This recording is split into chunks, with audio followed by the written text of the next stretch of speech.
Welcome. We're really glad to see you again.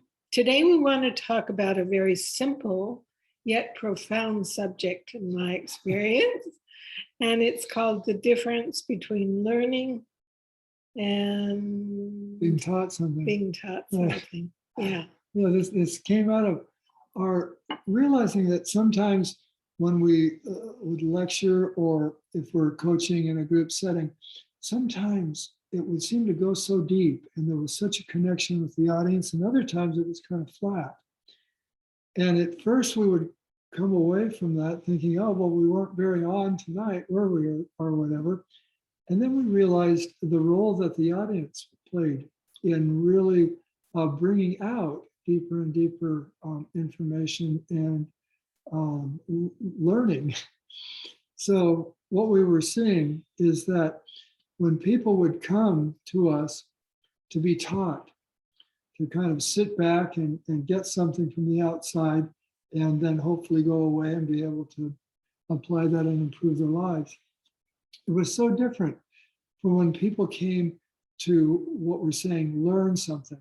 So we're talking about being taught something or learning something. That's just kind of semantics. But what we are trying to clarify today is how there's a real difference between showing up and wanting something to come in and fix me. It's, Yeah, no, fill out the missing piece, as opposed to showing up with this idea that there's an answer out there and I will find it and I will incorporate it into my life. how it used to be for me a lot, or maybe still is I would be open to all information and all authorities.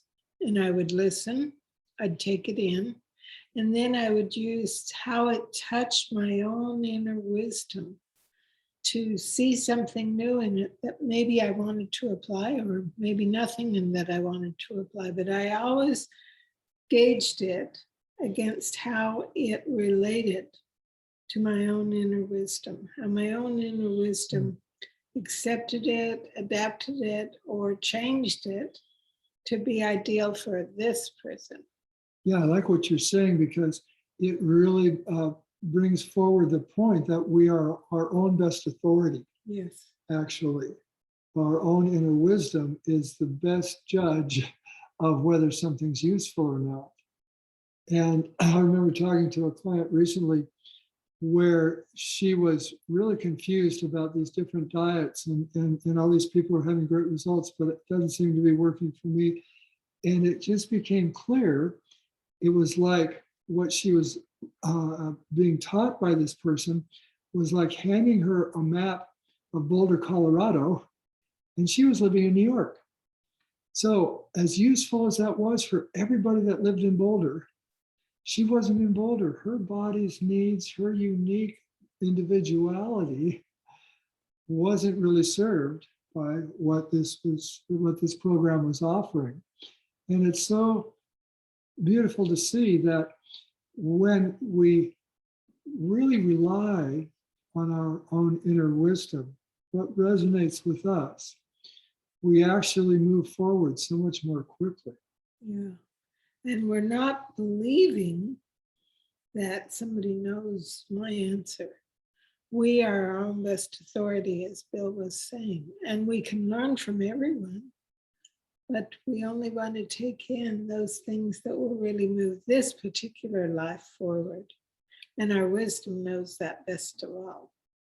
Yeah, it makes it so much easier when I let go of the idea that there are these authorities out there that have the answer, and that's what I've got to get. I've got to get the answer from the authorities, as opposed to let me listen to all the authorities and let me see what really resonates with me, what I'm drawn to, that will really be useful, and let me apply myself to that.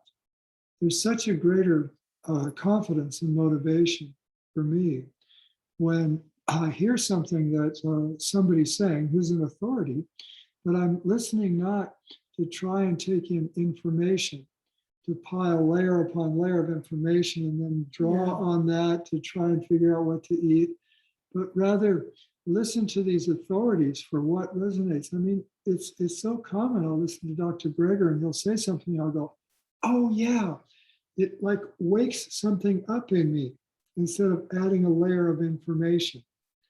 And then that is like incorporated. It's just so easy to follow that advice or to make use of that information in a way that steers me to how I continue to put my meals together.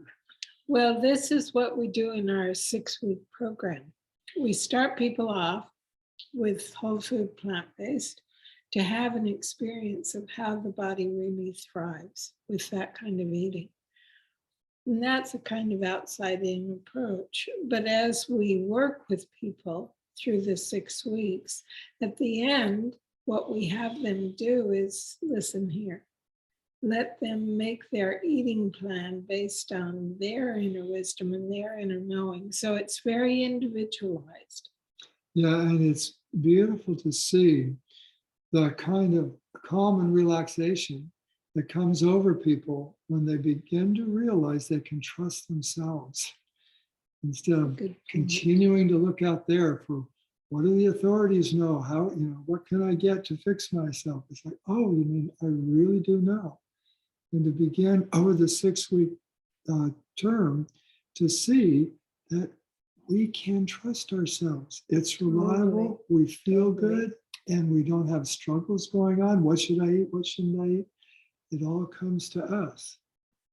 So what's the bottom line? Bottom line, I think, is trust yourself.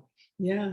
You're your own best authority. Learn to quiet your mind and listen to this, because your own inner wisdom will always guide you perfectly and successfully. So recipe. Okay, so last week, this week, next week, we're doing quick things that when you walk in the door and don't want to spend any time cooking, what do I choose? And this week we made a very quick hummus that was delicious that you can just put on corn thins with avocado and you've got your main course. We did it over boiled potatoes and it was amazing. That took a little more time. So it depends on what you have available and what you want to use. Yeah, we love finding ways that if we do come in hungry, how can I eat something really tasty and healthy, in 10 minutes? And to my surprise, we made that hummus from canned beans and tahini and lemon and garlic. It was all here. We had it start to finish in 8 minutes. And I thought, whoa, you can make hummus in 8 minutes. That's amazing. Yeah, so we had it on corn thins and 10 and away we went. It was great. So there are some other ideas to kind of swing the flavor to: roasted red pepper, roasted garlic. Beets, yeah, good beets. Wonderful ways to swing it. But if you want it real quick and easy, there's a straight method and it's ready to go. Thanks for joining us. See you next week. See you next week. Bye.